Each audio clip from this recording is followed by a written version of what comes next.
The Palawan Bay is the iconic not just because of its impressive structure, but because of what it has come to represent over 100 years in the eyes of sojourners and explorers who have come to Palau from centuries ago up until now. It is also very significant due to the way it is constructed, how it symbolizes the community, and the way the knowledge of how to build this impressive structure is passed from one generation to the next.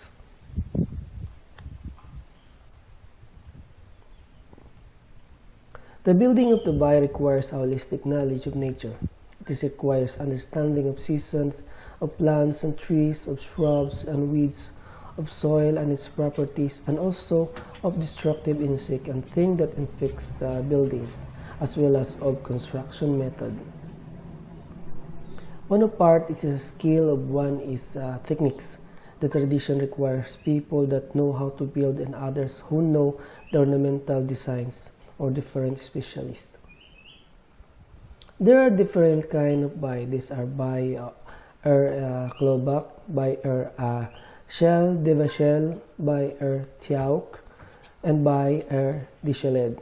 The most important, most significant, most elaborate, and most complete in terms of parts and ornamentation is that bay of klobak.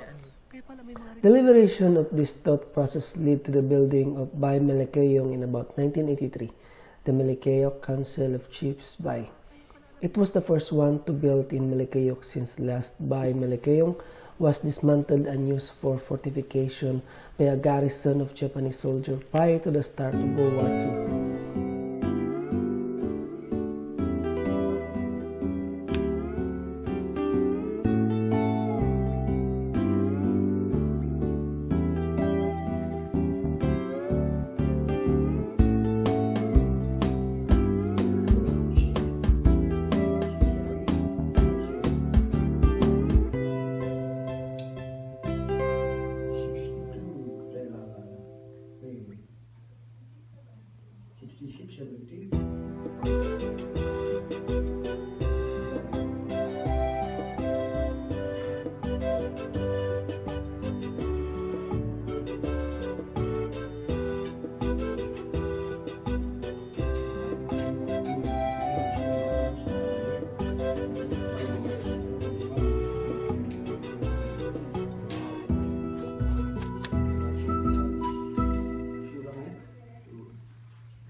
The cable end of the mad L-bay is generally divided into 6 equal horizontal spaces with the following symbols painted or depicted on them, normally in the following order.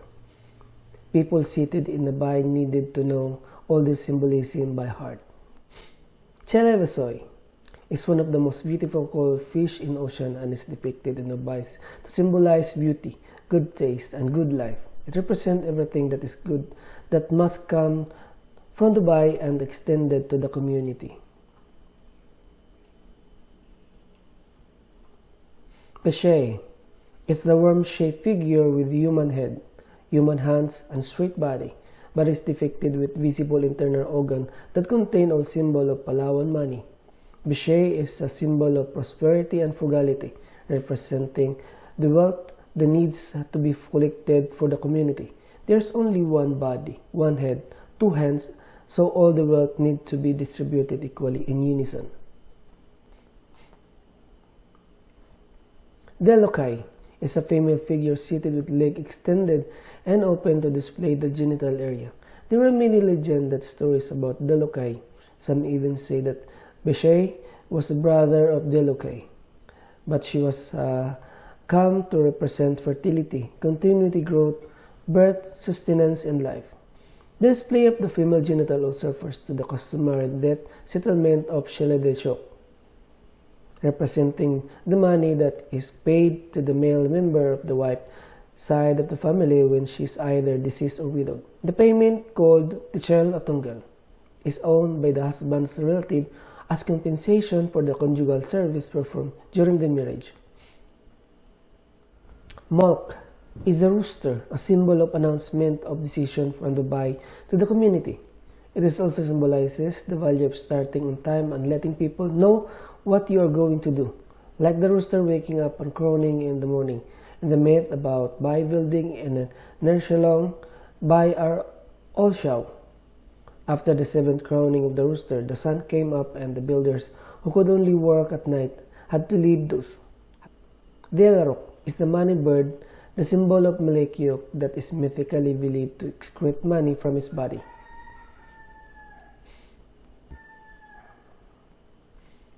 Besebes Ngerot is a zigzag motif with leaves on top and the money symbol hanging on the apex of the zigzag. Ngerot is a mythical place where a father and son went fishing. The father told his son to collect rock for fishing sinker, but the son started playing and throwing rocks. When they reached the beach, the sun rose. They found that the big stones were left with money bits. The story illustrated how haste makes waste, and since wealth can depart in no time, one should pay attention.